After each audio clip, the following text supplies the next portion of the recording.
he has some troubling numbers. His slugging, his hard hit percentage, and his barrels have been down every year since 2018. Now, he's only going to be turning 26 this coming year, and usually the power guys hit their stride between 28 and 30. So it is possible that he'll give you some power, but I don't want to have to end up overpaying for a Billy Hamilton type, because I've never rostered Billy Hamilton, and he could end up being a glorified Billy Hamilton. So last topic, there is some uncertainty with 2021 as far as when the official MLB start date will be. Will the season be pushed off a month or so? And, of course, there's also the lingering effects of COVID, right? The St. Louis Cardinals skipped baseball for 1 to 2 weeks. The Marlins did the same. You might have to play fantasy a little bit different, knowing that at any point teams could be theoretically shut down at any point. So, Tristan, what are one or two things that you might be drafting differently going into this year due to both of those uncertainties that I just mentioned? Yeah, so the first one is that my experience this past year, even in the 60-game small sample, was preaching balance again. Don't load up on a single team. One of my pitfalls was in a particular league, I ended up with too many St. Louis Cardinals and Miami Marlins. I saw a lot of bargain candidates in my NL-only league with the Marlins. Ditto. And my season was over. My season was over on August 10th. Ditto. Just because I couldn't make up the number of games.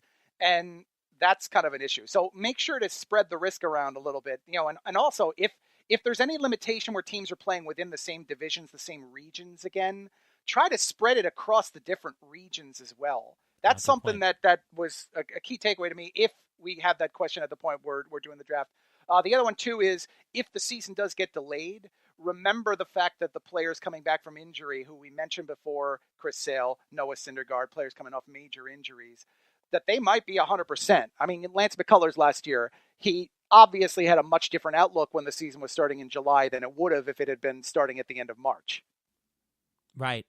And you stole my take. That was one of the things I was going to mention, that, the players coming back from injury late. Or I'll also throw in pitchers that might have an innings cap. Maybe they're either injured or rookies or so that might be capped in innings. Well, if they are capped, if the season is shorter, the total innings as a percentage of compared to somebody else standard is now greater. So your cap pitcher has a greater value relative to everybody else. They're now more valuable as well. In terms of just general drafting tactics, in a shorter season, you want to tend, especially, in an auction, you can't really do this as much in a draft, is you want to go more middle.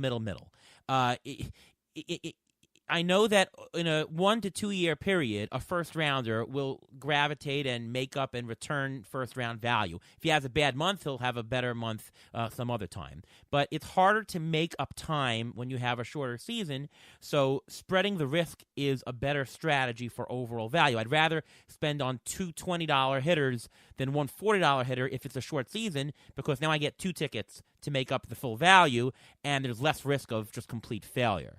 Anything to add, Ruvain? Yeah, one other thing is that if the season is shortened, they may end up playing a lot of doubleheaders again. And playing a lot of doubleheaders means less playing time for the starting catcher, less save opportunities for the closers. So those values may go down in my book also a little bit, because you're not going to have a closer pitch twice in a day sometimes and then come back the following day. Catchers are going to miss more games. So you have to, just apportion it according to their projections and work it that way. But I wouldn't spend as much money if I know the season's going to be delayed a little bit. Mailbag question. I put this as a poll on Twitter. Who will have the most runs plus RBIs in 2021? Would it be Fernando Tatis Jr., Freddie Freeman, Juan Soto, or Mike Trout? What say you, Tristan? I struggle with this one quite a bit because I want to give you Juan Soto, but I'm the most scared about his offense. I probably would take Freeman. Funny you mentioned that, because my choice would be Freeman also, yet he came in almost dead last in this poll on Twitter. Juan Soto came in first. Ruvain, what would be your answer? I'm going to go with Juan Soto. Juan Soto, remember, missed almost a full month of the season because of COVID last year. His numbers were astronomical. If he would have played the full season, he would have been the MVP and not Freddie Freeman, even though the Nationals didn't make the playoffs. I think that he would have been the guy, even if the lineup's not that great, he's still producing. He finds ways to produce, and I'm sure that sometime in the offseason, the Nationals are going to try to boost their lineup just a little bit to get him a little bit more protection. And funny about COVID, Juan Soto actually did not have COVID. He just had some positive tests somewhere and unfortunately missed time for that. Freddie Freeman, he actually did have COVID, and he had a bad case of COVID, and yet he still came back for an end. Preseason, So yeah. did, The timing was DJ everything. LeMahieu. So did DJ LeMahieu. Yeah. Oh, Yeah. that's right. DJ LeMahieu was in the preseason. Soto, I remember, was the day of the Yankees opener, which Right. that was a guy who killed me in another league because I lost him active for that first 10-day period. Yeah, and then you have a player like Eduardo Rodriguez who just lost the whole season because of COVID. So funny times we have. Interesting, though, that Mike Trout, he came in second place in this, but it's amazing how Juan Soto, most people, 42% said Juan Soto to 26 Mike Trout on this one. I have been saying for a couple of years that Juan Soto will be the next player in baseball with the title best player in baseball. He's going to unseat Mike Trout, and that could take place maybe not this year, maybe next year. I think he's got a really bright future. He's still young. He is. I mean, he was not legal to drink when the Washington Nationals won the World Series just a year ago. And where did Fernando Tatis fall in this? Because people are drafting him extremely high. He has the highest premium of all these guys. He finished fourth in this. I think it's more because of his steals. But I mean, really, he was third in this last year. He finished 16% in this one. Freeman finished with 17% in this Twitter poll. I mean, Fernando Tatis, though, is a consensus top 3 or 5 pick in most roto formats. He had the third no most slouch. runs in RBI last year. That's incredible that he was last in the poll. I wouldn't have expected that. Yeah, interesting. I'm more confident about Freeman's lineup. I think that he just has an amazing lineup around him with the guys they have. And I know that Duvall might be out, Ozuna might be out, but they're going to replace them with somebody and add to whatever they have now.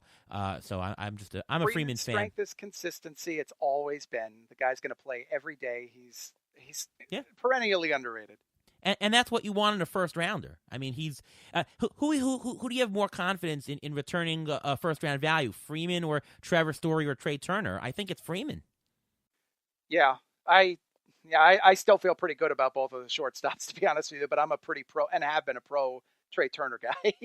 Right, but it's not to say that you shouldn't draft those shortstops before Freeman because there's steals, because there's other things they give you, but I'm more confident that of the consistency in Freeman, and that does speak volumes as to maybe he is undervalued even where he's going right now. Yeah, it's the idea of not taking the guy that sinks you with your first-round pick. Freeman is going to return value. Your likelihood of that is extremely high compared to the other guys in that tier. Correct. All right, Ruvain, injury update. Okay, so I did mention before about Aaron Hicks. He actually mentioned on Twitter that his arm elbow doesn't feel the same since he had Tommy John surgery back in October 2019.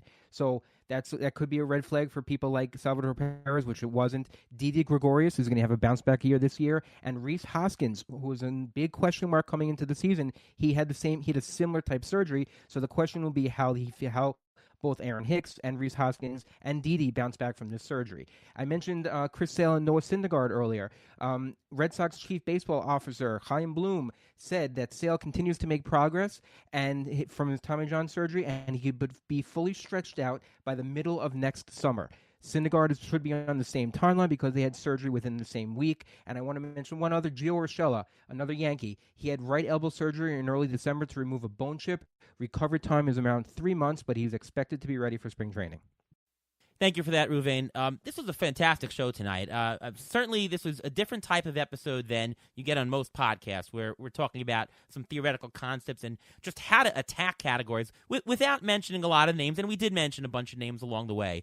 But I hope the audience, I hope that you guys enjoyed this, and I thoroughly did. And I want to thank Tristan Cockcroft for coming on the show so much. Tristan, can you tell everybody where we can read your stuff, listen to you, and so on and so forth? Sure, absolutely. Well, first, I want to say thank you, of course, for having me on. I've had a good time, too. You can, of course, read all my stuff at espn.com/fantasy. Go to the baseball page, have rankings up there all the time. They're constantly updated year-round. And you can follow me on Twitter at Sultan of Stat. I have all my links up there as well. All right, Ruvain, how about you? You can follow me on Twitter at MLB Injury Guru, where I tweet out injury updates even throughout the offseason. I also have an in-season weekly article on Rotoballer dealing with all the injuries and their updates. Well, I know that when I first started getting into fantasy baseball, I remember listening to the Fantasy Focus podcast with Matthew Berry, and I remember when Tristan, when you first came on, and I'm like, wow, this guy's pretty good. So I really feel fortunate to have you on the show, and thank you so much for joining. It's my pleasure. Thanks.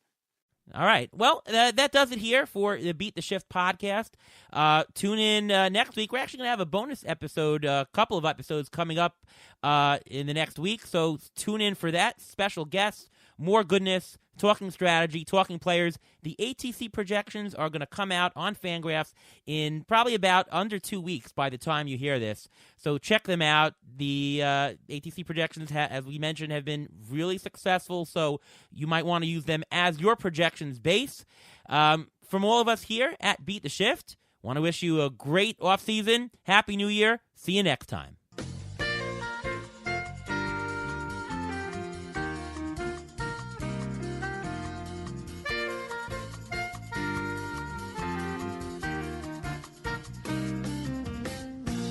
Thanks for listening to the Beat the Shift podcast presented by Fangraphs. Follow us on Twitter at beat_shift_pod.